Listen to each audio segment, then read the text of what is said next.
Niki cara jenengan janjane kurban niku anu wajib napa anu sunah? Hukum kurban itu sebetulnya wajib apa sunah? Napa makruh? Napa mubah? Kan hukum itu antaranya. Yang jenengan pahami selama ini atau yakini niku anu wajib apa sunah kurban niku? Sunah.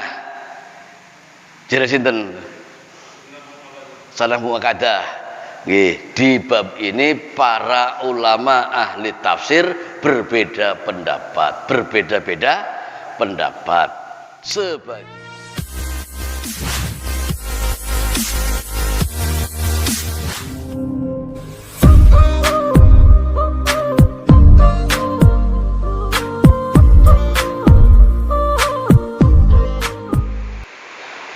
Assalamualaikum warahmatullahi wabarakatuh. Alhamdulillahi rabbil alamin wal aqibatu lil muttaqin wala udwana illa 'alal zalimin. La ilaha illallah al malikul haqqul mubin. Muhammadur Rasulullah Shadiqul wa'dil amin. Subhanaka la ilma lana illa ma 'allamtana innaka antal alimul hakim.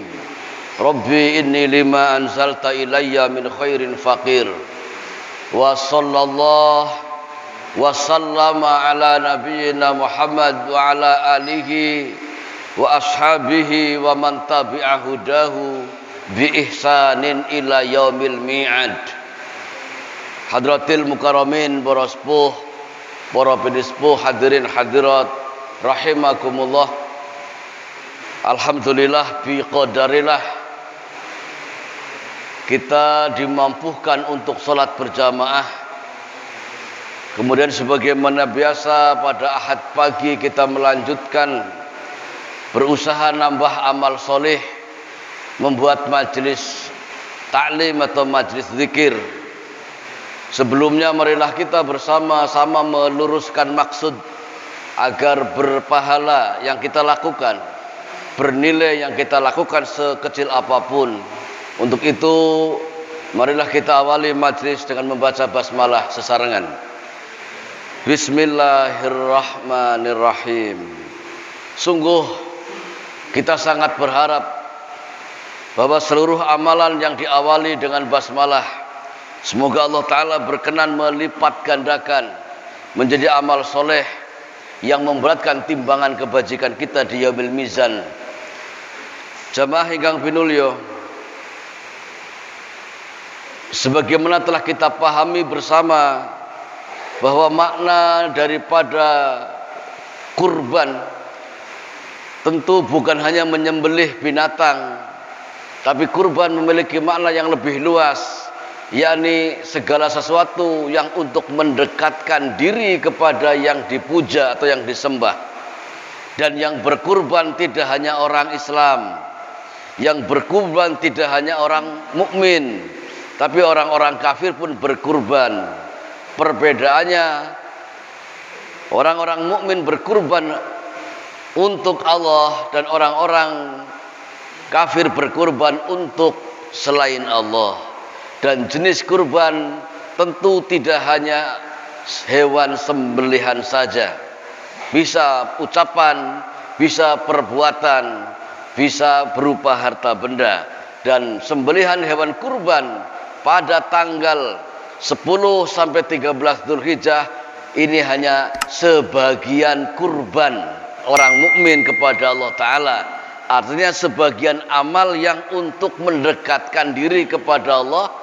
Di bulan Dzulhijjah disyariatkan sembelihan hewan kurban. Dan sebagaimana kita contohkan yang terjadi pada peristiwa putra Adam, yang satu berkurban dengan sayur mayur, yang satu berkurban dengan gibas. Ini menunjukkan kurban tidak selalu dengan binatang. Dan pada masa Nabi Ibrahim kurbannya dengan roti. Kemudian kalau kita mengatakan kita belum pernah berkurban, maka masalahnya bukan karena tidak punya uang, tapi apa? Masalahnya karena salah mengartikan kurban. Kurban hanya diartikan menyembelih kambing. Kalau menyatakan belum pernah kurban, selama ini sholatnya, zakatnya, puasanya, infak, sodakohnya untuk apa? Genopo, sholat, zakat, puasanya selama ini untuk apa? Nah, tentu untuk mendekatkan diri kepada Allah. Maka dengan demikian jangan mengatakan saya belum pernah kurban.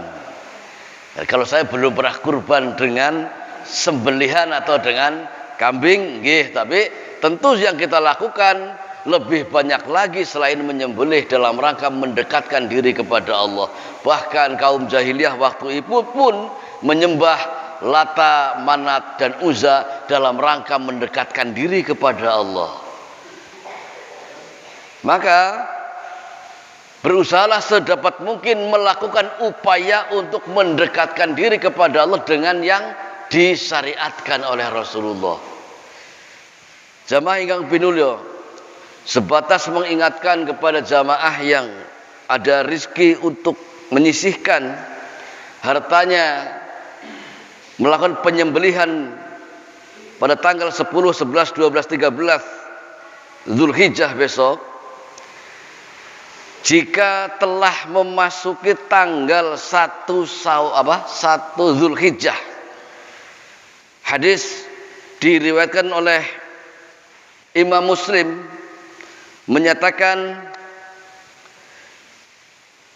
bahwasanya idza ra'aitum hilal Zulhijjah, jika kamu sekalian melihat bulan sabit atau bulan tanggal 1 Zulhijjah, hilal di bulan Zulhijjah, wa arada ahadukum ayyuhaddiya, dan salah seorang di antara kamu berkeinginan untuk menyembelih hewan kurban, falyumsik an sya'rihi wa azfarihi, maka hendaknya dia menahan diri untuk tidak memotong rambut dan kukunya. Hadis riwayat Imam Muslim berkenaan dengan di antara adab orang yang akan berkurban itu, kalau tanggal 1 Zulhijjah mboten pareng ngethoke kuku, mboten pareng nyukur rambut. Tanggal setunggal kapan ngenjang teng kalender? Jumat tanggal setunggal. Nggih, kalau Jumat tanggal setunggal berarti usahakan hari Jumat ampun ngethoki kuku, ampun ngethoki rambut sing badhe kurban. Nek ngethoki dosa mboten? Ya mboten dosa, tetapi berkurang pahala berkurbannya. Sekecil apapun larangan Rasulullah mesti berdampak, sekecil apapun perintah Rasulullah mesti berdampak. Maka dengan demikian usahakan yang mau berkurban dieling-eling Jumat ampun ngedhoki kuku. Sampai kapan? Bukan sampai Idul Adha, tapi sampai disembelih hewan kurbannya. Menawi disembelih tanggal 13 Zulhijjah, hari tasyrik terakhir, berarti dari tanggal 1 Zulhijjah dumugi tanggal 13 Zulhijjah jangan motong rambut, jangan motong kuku. Niki nek sing kurban se-Indonesia nu kathah banget. Se-RT meh separuh pada sing kurban. Niki berdampak kepada salah satu usaha sedulur kita. Nopo? Sinten? Tukang cukur omsetnya menurun. Nggih, nek semua berkurban, tanggal 1 sampai disembelihnya hewan kurban dilarang mencukur rambut, ini akan terjadi proses penurunan omset bagi tukang cukur. Nah, kemudian rambut yang tidak boleh dipotong bukan hanya kepala, terus rambut ngandap nggih ampun, rambut nginggil nggih ampun. Di semua rambut jangan dipotong. Salajengipun Jamaah ingkang pinulya berkenaan dengan kurban. Dulu Rasulullah melarang bagi orang yang berkurban tidak boleh menahan daging kurbannya lebih dari 3 hari. Setelah itu para sahabat tahun berikutnya bertanya, Kanjeng Nabi, peraturan tahun ini kepripun tentang hewan kurban oleh bagi? Rasul menjawab, kulu wa at'imu wa dakhiru. Sebagian dimakan oleh kamu sekalian, sebagian dibagikan, sebagian disimpan. Jadi bukan sepertiga.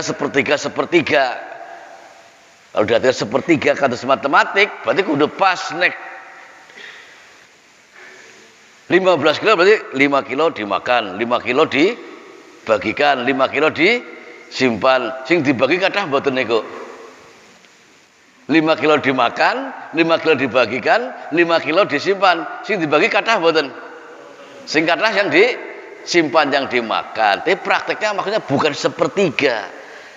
Ada yang dibagikan, ada yang dimakan, ada yang disimpan.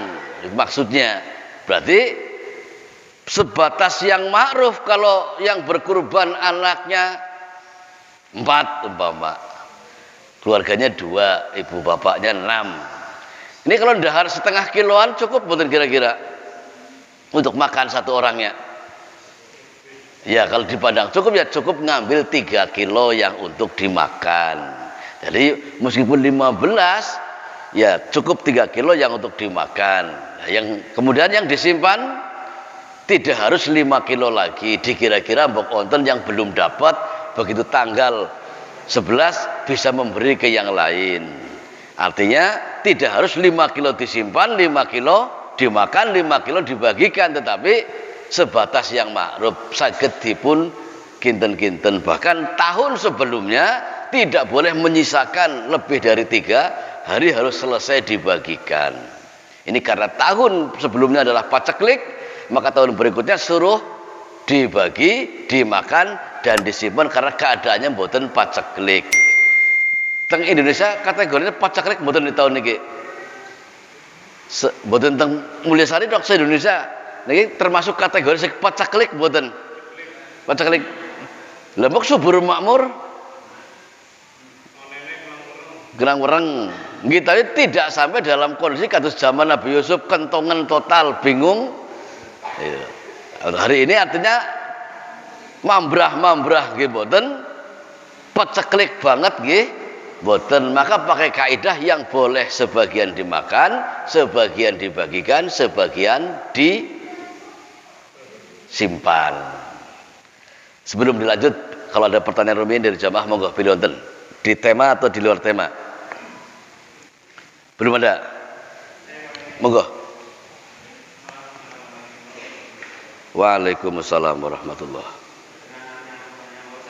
Nggih. Iya. Dulunya. Nggih.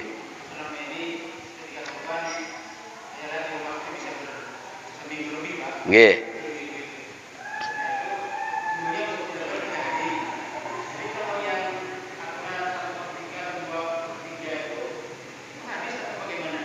Hadis.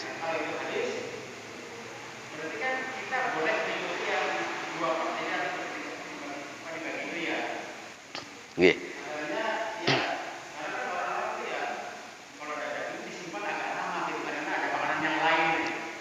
Nggih, baik. Bagi yang berkurban, hadis tadi berlaku untuk yang berkurban, bukan yang menerima kurban. Kalau yang menerima kurban mau disimpan setengah bulan, sebulan nggak ada pasal. Tapi untuk yang berkurban ada aturan membagikan. Jadi saya sampaikan tadi aturannya bukan sepertiga betul-betul, kalau 15 kilo berarti 5 kilo, bukan begitu. Tapi sebagian dibagikan, sebagian untuk dimakan, sebagian lagi disimpan. Nah, sebatas yang ma'ruf. Nah, kalau anaknya cuma 2 berkurban, lah masa ngambil jatah dimakannya 5 kilo. Perintahnya bukan berarti harus sepertiga, bukan, tapi ada yang untuk dimakan gitu maksudnya, ada yang untuk disimpan, ada yang untuk dibagikan. Ada pembagiannya yang untuk disimpan ini dibagikan lagi kepada yang membutuhkan. Maka kalau menyimpannya tidak banyak, yang butuh juga hampir tidak banyak, kalau toh kita memakan lagi jadi tidak terlalu banyak, kan gitu maksudnya. Maka situasional bisa berubah-ubah. Bisa betul-betul menyimpannya 5 kilo. Nanti saudara saya 2 hari lagi datang 20 orang umpamanya. Ini untuk nyuguh mereka ya bagian yang tidak masalah. Ya. Betul-betul dibagi 3 itu maksudnya. Nah, begitu, situasional saja.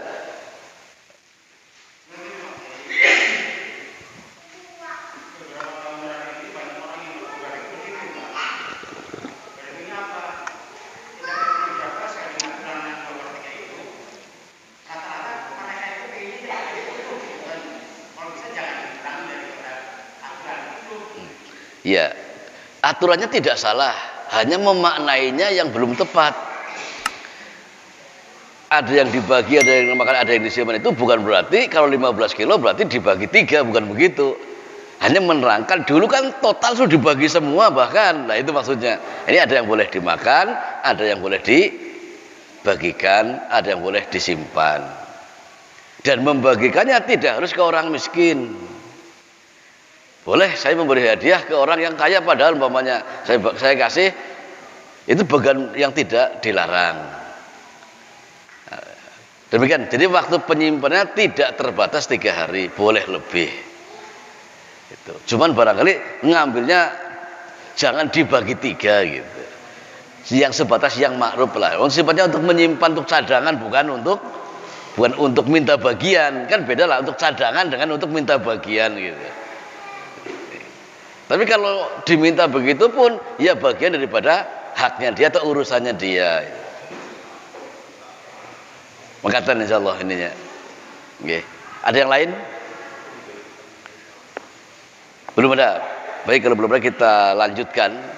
Berkenaan dengan sembelihan, ini termasuk cabang atau min anwa'il ibadah. Jadi bukan kurban, tapi sembelihan. Jadi di antara macam-macam ibadah itu napa mawon? Selain salat, zakat, puasa. Salat, zakat, puasa, selain itu jenis-jenis ibadah selain salat, zakat, puasa, haji. Terus ingetan, ada istighosah, ada isti'anah, ada istighosah, isti'anah, ada istighfar. Ada lagi napa? Ada ad-du'a'u, doa. Ada diantara lagi adzabhu, sembelihan. Tentu bukan hanya itu macam-macamnya. Ini diantaranya tadi isti'anah, isti'azah, istighosah, kemudian istighfar, kemudian sembelihan dan doa. Sembelihan menjadi ibadah itu kalau untuk dan karena Allah. Itu catatannya. Tidak ada acara apa-apa. Nyembelih ayam, bismillah.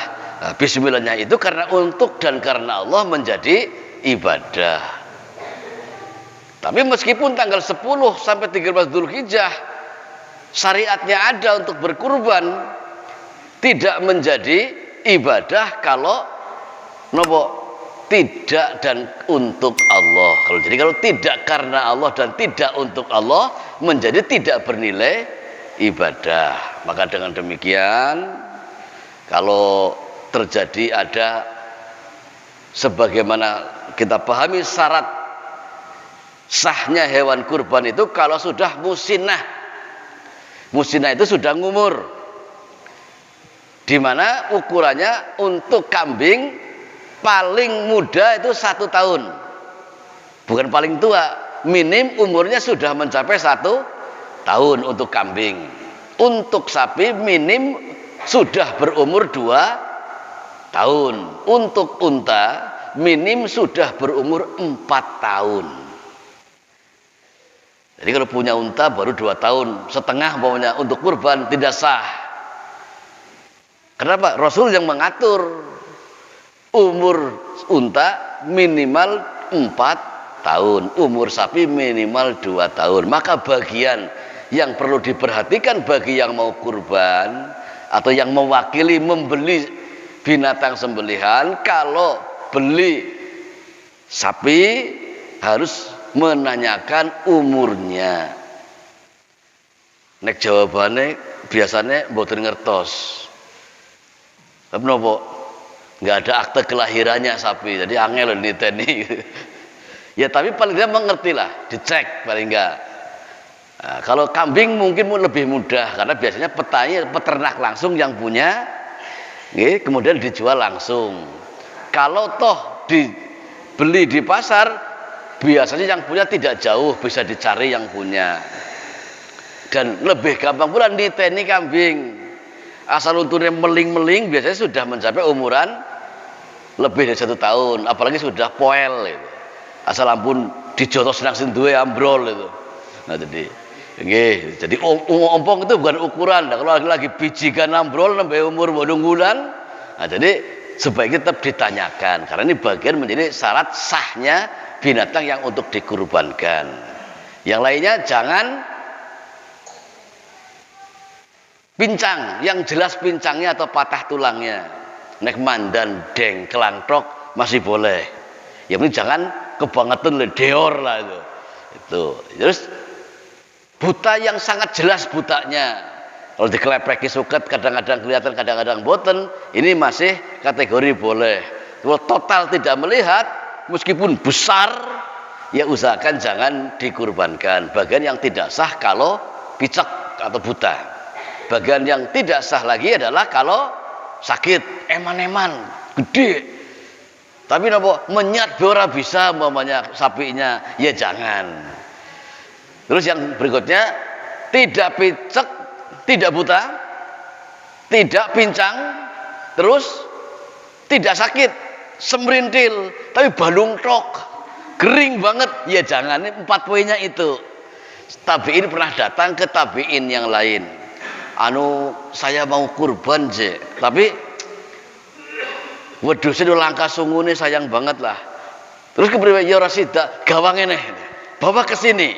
Lah tabiin yang punya kambing patah sungunya bertanya, apa kalau untuk saya tidak sah nggo jenengan sah? Iya. Loh kok bisa begitu peraturan? Untuk saya tidak sah, nek nang jenengan sah, langka sungune nggih. Sebab jenengan ragu kepada keabsahannya, kalau saya tidak ragu, tetap sah meskipun potol sungunya. Karena itu hanya menjadi bagian nilai tambah saja. Kalau jangan punya sapi kira-kira ditimbang lebih dari 1,5 kintal, yang satu normal, tapi kira-kira ukur 70 kilo, ya afdol yang potol sungunya itu karena tidak menjadi batal, hanya berkurang nilainya. Kalau yang 4 poin tadi tidak sah, kering banget, meriang, nemen, total buta atau pincang yang sangat jelas kepincangannya, ini tidak sah, termasuk belum mencapai umur. Maka dengan demikian sobek sedikit telinganya, patah tanduknya, mandan nonton gudingnya, ini sah, hanya bernilainya kurang nilainya, ngatur kemawon. Jadi kalau dengan memiliki atau berusaha sudah nyari-nyari, waktu sudah mepet adanya onten tapi korengan sekedik, ini bagian yang tetap sah, hanya nilainya kurang. Tentu lebih utama ketimbang boten. Kemudian ini cara jangan janjane kurban niku wajib napa sunah. Hukum kurban itu sebetulnya wajib apa sunnah? Nopo makruh? Nopo mubah? Kan hukum itu antaranya. Yang jenengan pahami selama ini atau yakini niku wajib apa sunnah kurban niku? Sunnah. Jere sinten? Salah muakadah. Di bab ini para ulama ahli tafsir berbeda pendapat. Sebagian ini kalau yang menghukumi sunnah sudah tidak dibahas, wong barang nek dilakoni berpahala, nek boten dilampahi boten dosa, kan gitu maksudnya.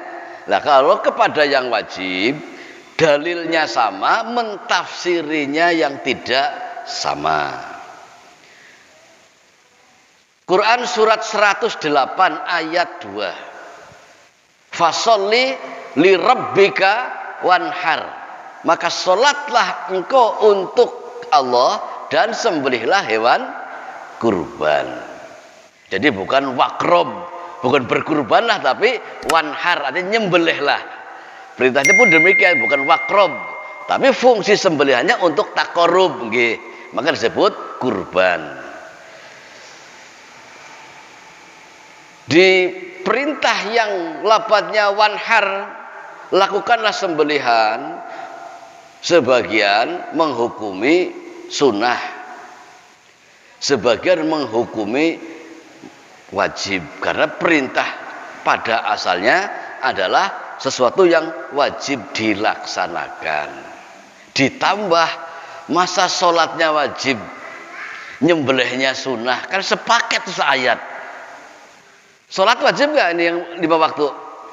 Nggih. Kenapa sholatnya wajib, nyembelihnya jadi sunnah? Ini bagian yang berpendapat wajib. Jadi ayatnya ke satu, fasholli li rabbika wanhar.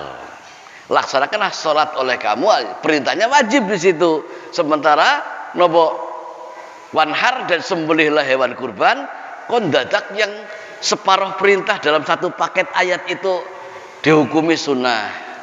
Diperkuat oleh hadis saat Rasulullah teng Arafah. Saat Rasulullah teng Arafah, Rasul dawuh, berarti di hajinya Rasulullah, ayyuhan nas, wahai sekalian manusia, inna ala kulli ahli baitin, sesungguhnya wajib atas tiap-tiap kepala rumah tangga, fi kulli amin, di tiap tahun, al udhiyata wal atirah, wajib menyembelih hewan kurban dan wajib menyembelih hewan atirah. Atirah pirsa mboten? Sembelihan atirah pirsa ta dereng? Belum. Akikah pirsa mboten? Nggih, niku apal wong sering banget sing lakoni. Jadi sebenarnya sama itu. Yang diberikan adalah al-udhiyatu, al-aqiqatu, al-atiratu. Jadi mboten 3 tapi masih kathah. Saya sampaikan yang berikutnya karena sepaket hadisnya. Atirah itu sembelihan hewan yang dilakukan awalnya oleh orang-orang jahiliyah sebelum Kanjeng Nabi diutus. Tiap 10 hari awal Rajab niku melakukan sembelihan, dipersembahkan kepada Lata, Manat, Uzza, kepada berhala rutin. Jadi persembahan mereka kepada sesembahannya bukan bulan Dzulhijjah, awalnya pada fase fatrah sejak meninggalnya Nabi Isa sampai diutusnya Kanjeng Nabi.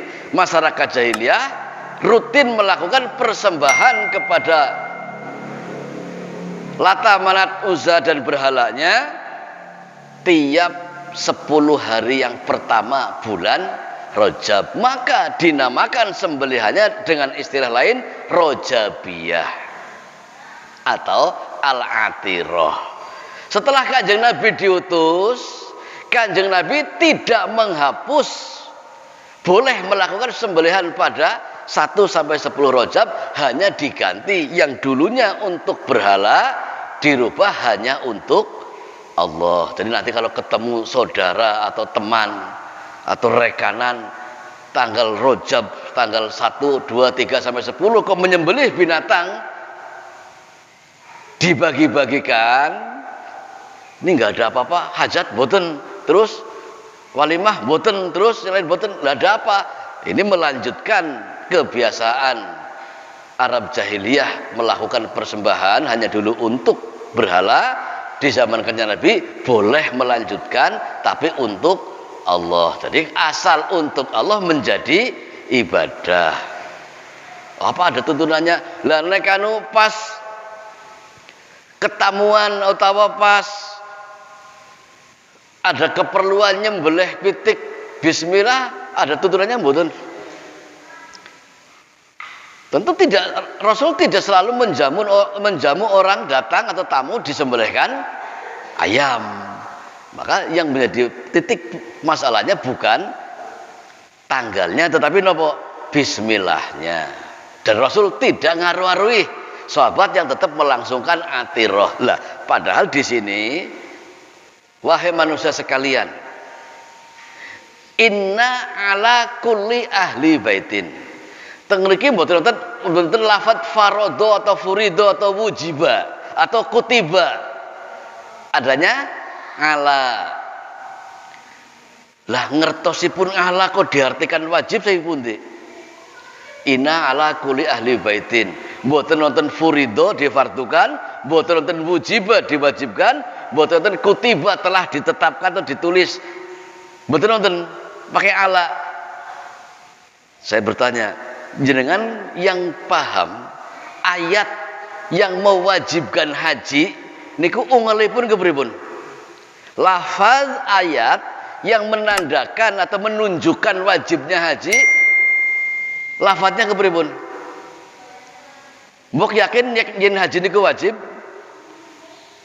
Jere sinten? Nggih, lafaznya boten ngangge furido, boten ngangge wujibah, boten ngangge kutiba, tapi walillahi 'alan nas hijjul bait. Nggih, ini boten wonten fardunya di kalimatnya. Jadi ala itu di situ memiliki arti harus atau wajib. Maka untuk Allah lah nopo seluruh manusia muslim maksudnya ini memiliki kewajiban. Apa kewajibannya? Hijjul bait, berhaji ke Baitullah. Walillahi, ini haknya Allah, wajib atas manusia berhaji. Lapan wajibnya mboten nonton. Tapi makna yang ada secara ilmu bahasa Arab makaten maksudnya. Jadi terkadang ala memiliki arti harus atau wajib. Maka perintahnya Rasul di habernya pun alaikum bisunnati. Wajib atas kamu sekalian mengikuti sunnahku, adatku, kebiasaanku. Ini ala itu mengarah ke wajib maknanya atau harus. Maka harus bagi tiap-tiap kepala keluarga setahun sekali menyembelih udhiyah, hewan sembelihan tanggal 10 sampai hari tasyrik dan sembelihan pada tiap bulan Rajab. Sebagian menghukumi wajib didukung oleh hadis ini, tapi sebagian mengartikannya boten wajib, hanya ditekankan. Maka sebagian menghukumi wajib kurban, sebagian menghukumi sunnah kurban. Kalau toh wajib, ini tidak wajib per individu, boten fardu ain. Berarti kados salat mayit. Kalau yang menghukumi wajib menyembelih hewan kurban itu hukumnya fardu kifayah. Loh, taunya Abu Ayyub Al-Ansori pernah ditanya oleh sahabat yang lainnya atau tabi'in, begini, Abu Ayyub, sebetulnya kurbannya orang-orang pada zaman Kanjeng Nabi itu bagaimana? Kaifa kanat dohaya fi ahdi Rasulillah, kurban di zaman Kanjeng Nabi seperti apa? Abu Ayyub Al-Ansori menjawab, kana rajul, orang-orang pada zaman Nabi itu yudahi bisat, menyembelih hewan untuk kurban dengan seekor kambing. Anhu wa an ahli baitihi, atas namanya dan atas nama keluarganya. Jadi kalau toh wajib, fardunya fardu kifayah, kepala keluarga satu, yang lain disertakan, tidak per kepala. tidak per orang, maksudnya tidak per individu tapi per kepala keluarga. Jadi kurbannya kami di zaman Kanjeng Nabi itu tiap-tiap kepala keluarga menyembelih seekor kambing untuknya dan untuk keluarganya. Ya kalau yang menghukumi sunnah pun begitu caranya, untuknya dan untuk keluarganya. Barangkali ada pertanyaan susulan, monggo bidonten.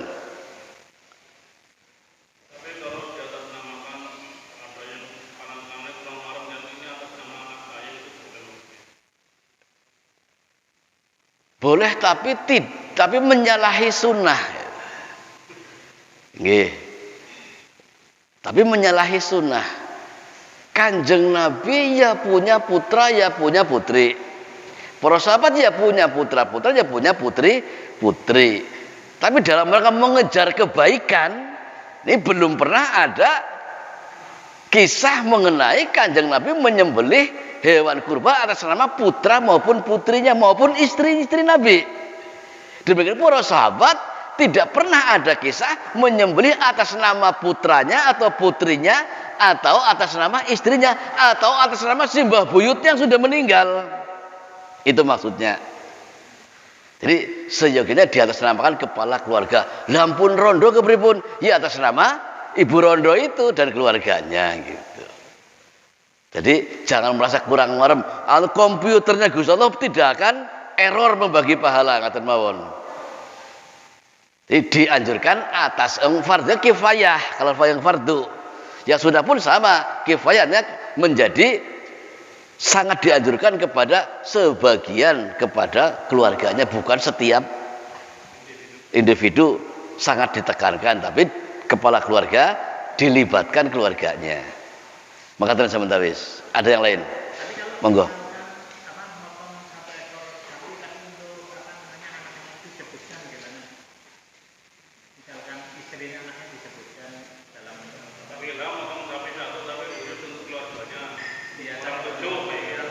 Nggih. Ya sama, tidak ada syariatnya. Itu tetap atas nama kepala keluarga dan atas nama keluarganya. Kan hanya disebutkan nama dan boten mawon. Allahumma taqabbal min Ahmad wa Ali Ahmad. Itu kan begitu. Sebut ini dari Ahmad dan dari keluarganya Pak Ahmad. Dan kesangkut dan hanya boten diwiji-wiji tok ngaten. Berarti bukan tidak disebutkan hanya melalui disebut keluarganya. Itu. Lah makanya simbahnya boten, bapaknya yang udah meninggal boten pamannya gitu. Itu kan malah dibatasi, nek sebutan hanya bapaknya plus anak-anaknya tok. Berarti mbahnya boten, bapaknya ibunya udah meninggal boten, berarti dipas ngomong niku tok. Maka kalau disebut atas nama Ahmad dan keluarga Pak Ahmad, ini yang meninggal juga mendapatkan bagiannya. Ngaten maksudnya. Jadi beritahukan kepada yang pengen disebut namanya, ampun diwatesi, jangan dibatasi. Jadi maksud Ali itu, keluarga itu meliputi yang sudah meninggal pun berpahala gitu. Putra putri maupun bapak dan simbah buyutnya. Ngaten maksudnya. Gitu. Jadi jangan namanya Pak Ahmad, istrinya Mbok Ponirah, anaknya Zainab, anaknya lagi namanya Harun, satu lagi Alek, satu lagi Windu Wulan, namanya sebutnya semua. Nanti berarti mbahnya boten, anaknya yang meninggal boten, bapaknya yang udah meninggal berarti boten, kan gitu, wong dibatasi itu tok. Maka tepatnya atas nama kepala keluarga dan anggota keluarga. Ini meliputi yang sudah meninggal. Dengan tidak disebutkan satu per satu. Mengatakan maksudnya pun. Nggih, yang lain? Monggo Pak Cik. Nggih.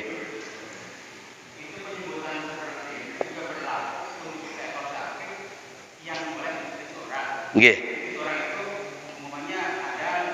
Nggih. Keluarga nggih. Nggih. Nggih. Hanya saja berusaha jangan bismillah menyebutkan 7 orang baru disembelih, gitu aja yang harus diperhatikan.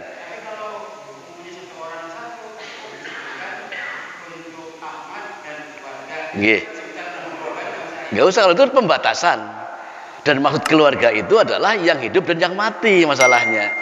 Dan yang diperintahkan untuk melakukan ibadah kurban orang hidup. Tapi sementara kita berharap yang sudah meninggal pun mendapatkan bagian pahalanya kan gitu. Maka sebutkanlah dengan yang Rasul contohkan. Allahumma taqabbal min Muhammad wa ali Muhammad. Satu hal.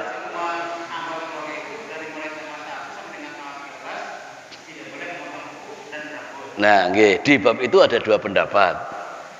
Ada yang atas nama keluarganya saja, yang tidak motong kuku dan motong rambut. Ada yang semua yang dilibatkan yang masih hidup.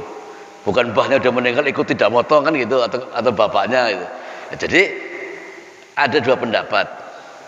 Tapi kalau lapatnya di situ adalah bentuknya satu itu di situ.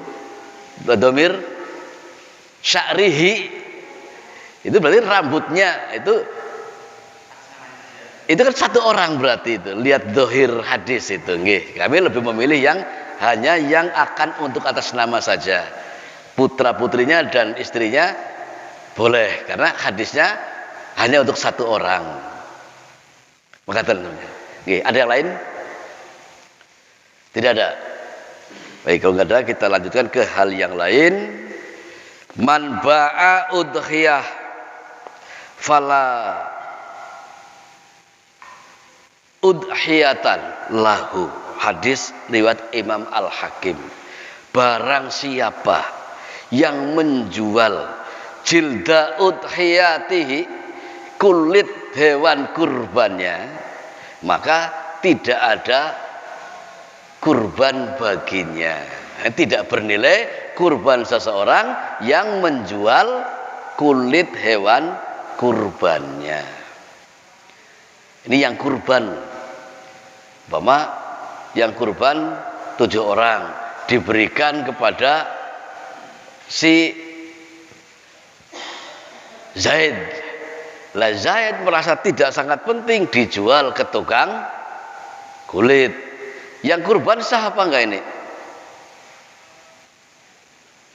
Yang kurban sah enggak ini ya? Dibagikan ke Zaid, oleh Zaid dijual. Sah enggak ini kurbannya? Sah. Kenapa sah? Karena yang dilarang menjual itu yang kurban. Terus larangan memberikan upah kepada jagal dengan binatang kurban, bagian dari hewan kurban. Jadi tidak boleh menjual anggota hewan kurban kepada yang menyembelih. Ya pokoknya tidak boleh memberikan upah dengan bagian, baik dengan kepalanya, dengan kakinya, dengan buntutnya, dengan apapun, sampai dengan bulunya saja juga jangan. Jadi tidak untuk upah, pokoknya bagian anggota tubuh hewan kurban tidak boleh untuk upah dan tidak boleh dijual. Ini yang dilarang dijual kan kulitnya. Dalam hadis saya mau jual cokornya, ya nggak boleh, maksudnya tidak boleh memanfaatkan untuk hal lain, upah kepada yang jagal atau untuk upah kepada yang ngurusi umpamanya, maka bentuknya bukan upah. Kalau toh iya, itu bukan upah tapi merupakan bagian pemberian. Masa pengen memberi, orang memberi lain judulnya. Yang dilarang untuk ngupaih gitu loh. Maka tergantung niatnya untuk ngupaih apa memberi. Yang kurban banyak kambing, saya pengen yang mewakili nyembelih, ingin saya kasih kepalanya lah. Orang oleh dagingnya orang penting kepalanya saya berikan. Ini kan berarti memberikan bagian dari hewan kurban, bukan menjual, bukan ngupaih. Ini bagian yang boleh. Yang dilarang adalah untuk upah. Lah terus, kalau sudah dikasih, ya layaknya diupahi, ya ada upahnya. Kepala mah untuk diberikan, itu jangan lois diwaiki orang kudu diupahi. Tadi jangan ngongkon, ngongkonnya harus jelas. tulung, tapi orang diongkosi, jadi berangkatnya ngerti gitu. Jangan lah wis diwehi ndak sapi siji masangane kudu diupahi. Loh kalau diberi mah urusan yang ngasih. Kalau nyembelih diupahi karena dia embret nyembelih. Jadi buktikan jenengan ya aweh kepala sapi, ya aweh embretane, kan gitu.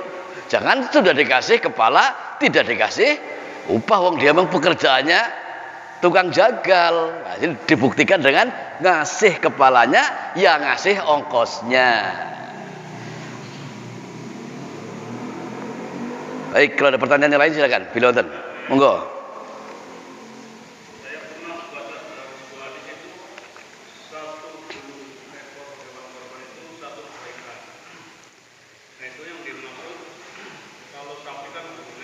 Kadah, nggih.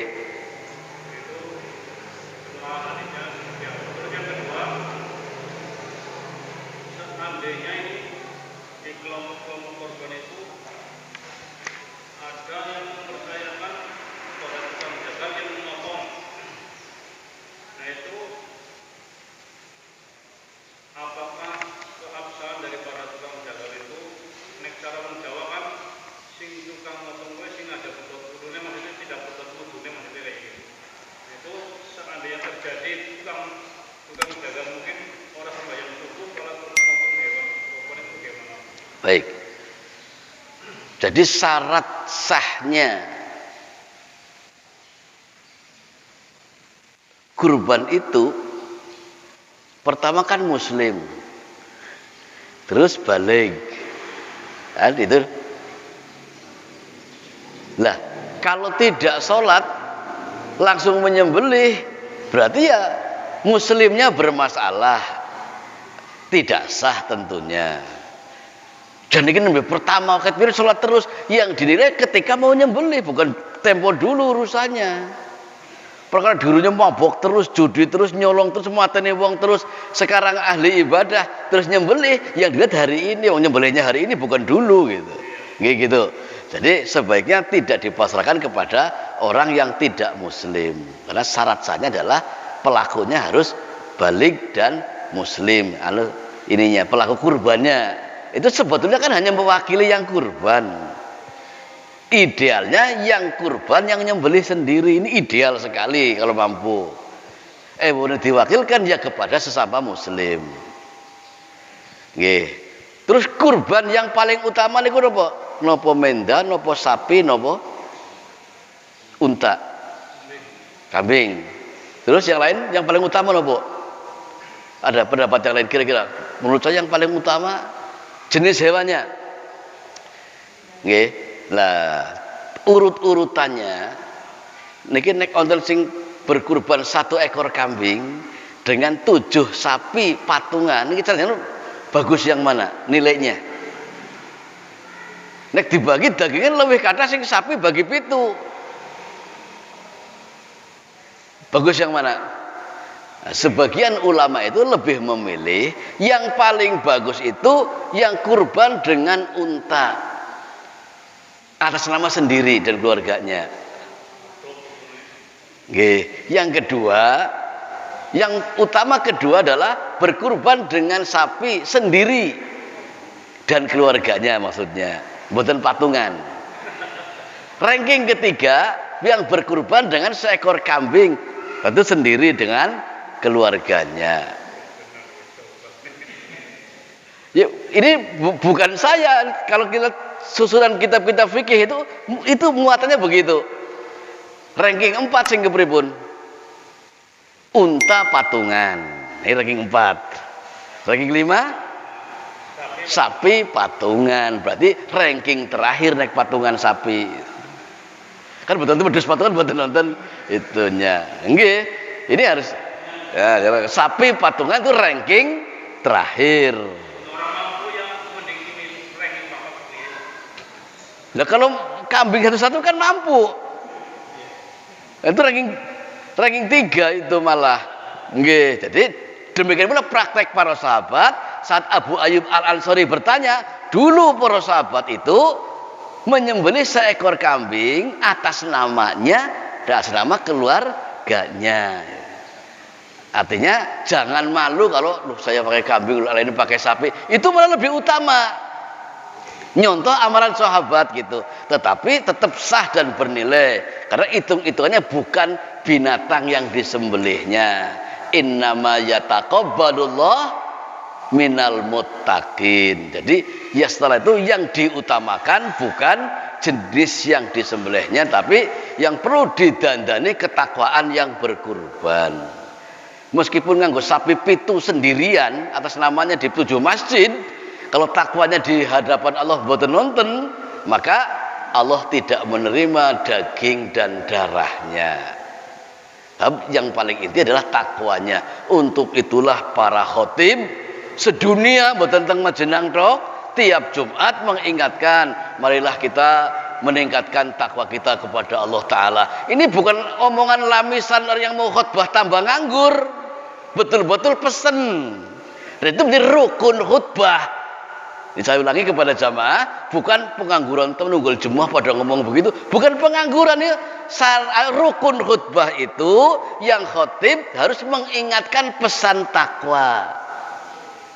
Itu maksudnya gitu. Maka pesannya didobel-dobel. Saya wasiat kepada kamu sekalian untuk menambah takwa kepada Allah Ta'ala, meningkatkan takwa kepada Allah Ta'ala. Kurang masih tambah dari ya ayyuhalladzina amanu taqullaha haqqa tuqatih. Kan double-double. Bahasa Indonesia yang nggih, bahasa Arab yang nggih, kan gitu. Ini sama pesan-pesan takwa. Nah, ini dilakukan dalam rangka agar seluruh ibadah diterima, mboten ukur kurbane tok, bojone, pegatane sing pegatan. Nah, pegatan wong takwa tetap bagus. Kenapa mboten bagus? Bagus. Contoh siapa? Putra angkat Nabi. Sinten? Zaid bin Harithah, putra angkat pegatan. Bahkan mantan mantunya dinikahi oleh Nabi. Jadi pegatan itu bukan barang yang buruk. Ya nggak ada hadisnya, itu hanya orang ngomong. Coba nyari hadisnya, tanya ke 10 kiai semajenang, mencari hadis yang pegatan itu amalan yang dimurkai oleh Allah Ta'ala. Nek minanggi ya kalau matur nuwun nunut hadisnya. Tidak ada itu. Itu ucapan KUA menora pada pegatan paling-paling itu. Jadi tidak ada keterangan cerai itu halal paling dimurkai oleh Allah. Itu terkenal tapi kami belum pernah mendapatkan hadisnya. Nggih, borong-borong pitados nanya itu. Kalau perlu ke UAS apa ke UAS silakan dulu. WA ke sana jajar sing ada linknya. Tapi kan ngimbui gitu. Nggih kan Nabi kan tidak hanya 4 itu. Nah, tapi bener gitu, ngimbui tapi bener bukan ngimbui gawe masalah itu. Ininya. Maka dengan demikian kembali ke kurban tadi, usahakan ini menjadi bagian yang menghantarkan. Karena apa? Jangankan dagingnya, saking sudah dinilai benar tata laksana dan takwanya, bulunya aja menjadi kebaikan bagi yang kurban, itu maksudnya. Lah nek mboten takwa, jangankan bulunya, dagingnya pun tidak diterima oleh Allah Ta'ala. Kan itu di surat As-Saffat itu, Allah tidak menerima darah dan dagingnya, tapi Allah Ta'ala yang diterimanya adalah takwanya. Maka prioritas jangan sampai rusak takwanya. Nah, Teng Mulyasari sih sing bisa kurban tiap tahun siapa? Ya aku tok lah, kalau begitu lagi nyembelih. Nah ini hati-hati itunya. Korban duit, korban waktu, korban tenaga boleh jadi tidak diterima. Belisnya itu kan nggak berhenti. Takwa saya udah nggak merak-merak. Kalau Umar bin Khattab, nggih, setannya wedi. Kalau kepada kita, saya akan menggoda anak cucu Adam selama masih ambekan. Kan gitu, sumpahnya setan kepada Allah. Wa bi'izzatika wa jalalika. Saya akan menggoda anak cucu Adam selama rohnya masih ada di dalam jasadnya, sampai menjelang sakaratul maut. Mboten prai, malah itu final. Regi 3 itu korin dan setannya. Bagaimana bisa murtad? Nek tesinom durung tekan yang pati, diusahakan amalnya mentah, amalnya batal gak diterima. Perkara sholat terus, kurban terus, puasa terus, zakat terus, silahkan. Bagaimana amalnya selalu batal karena ada pembatal-pembatal amal. Wis boten laku ikhlas banget. Ikhlas, semua amal sudah ikhlas. Maka pesan kepada yang ahli derma termasuk kurban apa? Janganlah amalan kamu nanti seniki boten batal sekurban hari ini umpama. Mukhlis lillahi taala, let setengah tahun ada peluang batalnya. Napa? Nek miyen ora dikurbani nang aku mulia sari ora bakal pada mangan daging, diundat-undat. Nah, itu berarti batal yang dulu udah ikhlas banget. Wala tubtilu shadaqatikum bil manni wal adza. Jangan kau batalkan pemberianmu itu dengan mengungkit-ungkit. Dulu ikhlas banget. Ponakan dibiayai dari 0 hari sampai kuliah jadi wong. Begitu butuh duit nyilih rano ponakan, enak aku butuh duit ngarah 4 juta. Aduh sek mboten nonton dolik. Oh, kowe kawit cilik tek gedhe ka tek be. Oh, diundang-undang rampung. Oh, rampung itu pahala oleh biayai. Nah, ini jadi hati-hati. Jadi ada batal karena keyakinan, ada batal karena perbuatan, ada batal karena perkataan. Maka ada syirik kauli, syirik amali. Pembatal pun ada hanya ucapan, ada perbuatan. Maka untuk imbuh daripada perkara seputar kurban, semoga yang singkat ini manfaat. Sudah jam 6, tidak saya tambah keterangan yang lain, tapi kalau ada pertanyaan susulan monggo bilonten. Silakan.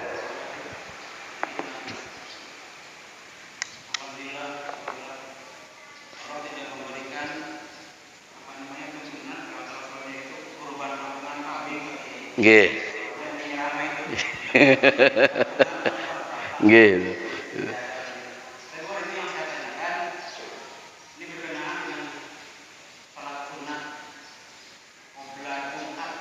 Ya.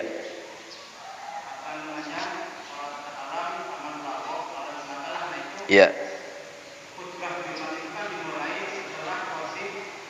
Naik mimbar. Iya. Nggih.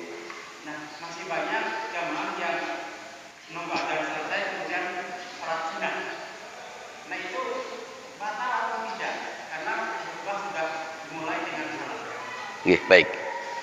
Kalau sunnahnya itu tahiyatul masjid, saat azan pun sebagian menilai tahiyatul masjid lebih ditekankan ketimbang mendengarkan azan.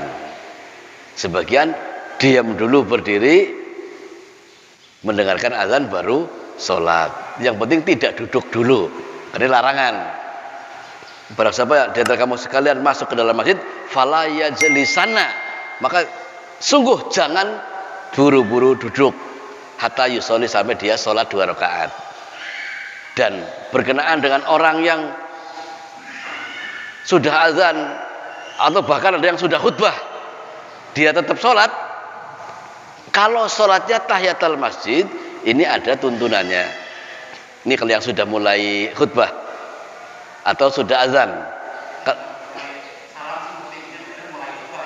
Iya, pokoknya itu kalau sholatnya tahiyatul masjid ada tuntunannya. Bahkan sudah khutbah pun, Nabi pernah berkhutbah, ada orang masuk langsung duduk. Nabi berhenti khutbahnya, turun dari mimbar mendekati orang yang baru masuk.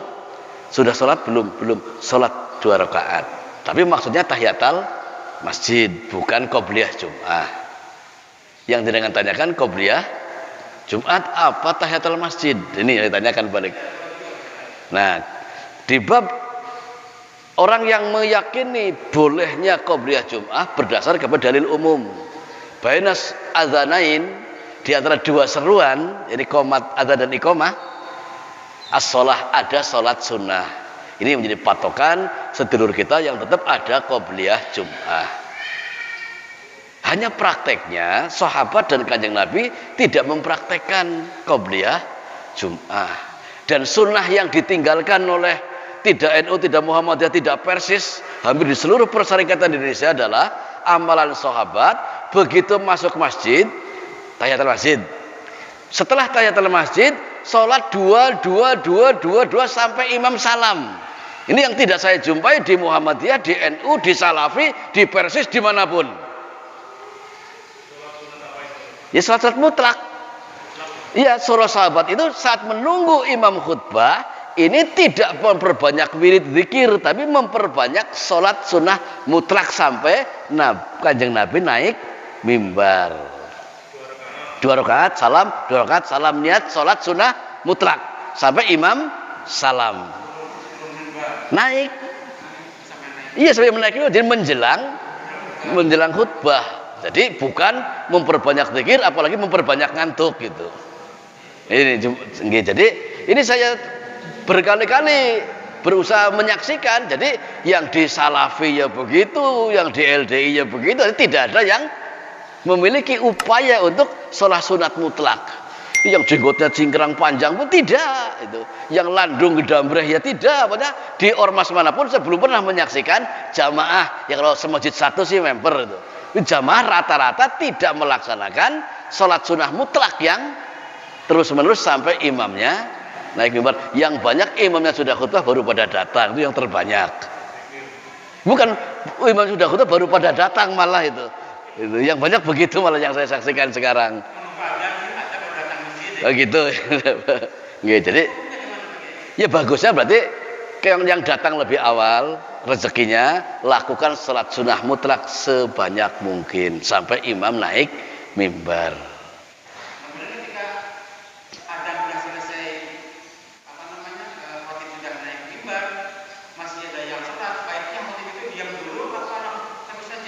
Kalau khotib terus. Cuman kalau yang sholat berusaha mempercepat lah. Gitu saja. Jangan sholat sunnah telat, bacanya suratnya panjang gitu umpamanya. Ya ini bagian yang kurang baik karena mendengarkan khutbah bagian rangkaian ibadah Jumat. Gitu maksudnya. Tapi tidak lahu juga ya. Tidak lahu. Yang lahu itu kalau mengucapkan ucapan yang tidak ada kepentingannya terkait Jumatan gitu. Sehingga sampai mengatakan kepada anak-anak, diam, dengarkan. Ya itu pun sudah batal ya pahala Jumatnya. Meskipun tujuannya baik. Hadis Abu Hurairah. An Abi Hurairah radhiyallahu anhu qol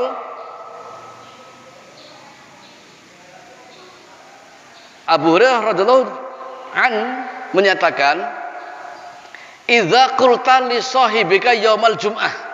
Jika engkau mengatakan kepada temanmu pada hari Jumat, hanya pada saat Jumatan, ansit, diam. Wal imamu yaktubu, dan imam sedang berkhutbah, faqad laghata, sungguh engkau telah laghot. Laghot itu telah hilang pahala Jumatnya maksudnya. Itu. Dan ini mengisyaratkan tidak ada pemisah antara yang khutbah dengan yang ngimami. Sabda Rasul, idza qulta li sahibika yaumal jum'ah wal imamu yaktubu. Imam sedang berkhutbah. Kata Nabi, bukan ada yang sedang berkhutbah, tapi imam sedang berkhutbah. Yang khutbah lagi ngimami apa enggak itu? Yang khutbah lagi ngimami apa lagi khutbah?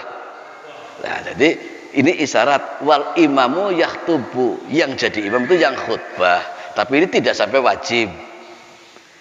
Idealnya. Dan tidak pernah Rasul khutbah yang imam Abu Bakar atau sebaliknya. Abu Bakar khutbah, Rasul yang imam. Begitu Sayyidina Rasulullah meninggal pun sama Abu Bakar belum pernah Abu Bakar ngimami sholat, yang khutbah Umar umpamanya belum pernah terjadi. Sampai khalifah manapun tidak pernah terjadi sepaket itunya. Kalau sekarang kondisinya begini, tidak sampai batal tapi tidak maksimal. Idealnya yang khutbah yang menjadi imam. Baik, waktu sudah habis, pertanyaan dipending di kesempatan yang lain. Semoga Allah Ta'ala memaafkan kesalahan majelis kita. Semoga Allah Ta'ala memberikan kekuatan, kemampuan, kepandaian, dan semua kita diberi taufik, hidayah, dan ma'unah dari Allah Ta'ala.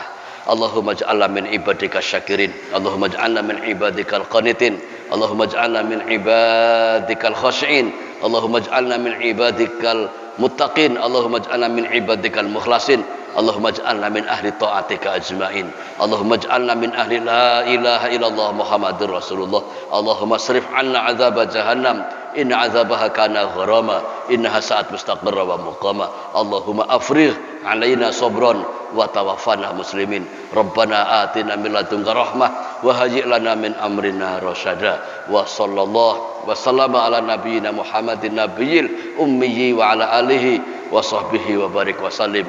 Walhamdulillahirabbil alamin. Kita akhiri dengan doa kafaratul majlis. Subhanaka Allahumma wa bihamdika asyhadu an la ilaha illa anta astaghfiruka wa atubu ilaik. Wassalamualaikum warahmatullahi wabarakatuh.